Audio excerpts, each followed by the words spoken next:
শপথ নিয়েছেন 13 জন উপদেষ্টা। অন্তর্বর্তীকালীন সরকারের প্রধান হিসেবে আছেন ডক্টর ইউনূস, সেটা তো সবাই অলরেডি জানেন।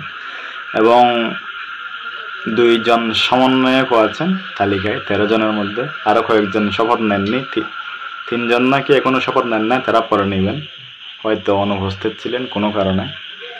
তো ডক্টর ইউনূস এয়ারপোর্টে যে কথাগুলো বলছিলেন, প্রধান কথাটা হলো, আমাকে যদি আপনাদের প্রয়োজন হয় তাহলে আমার কথা শুনতে হবে।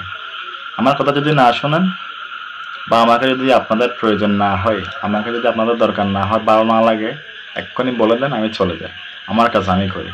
কথা ক্লিয়ার, একদম ক্লিয়ার।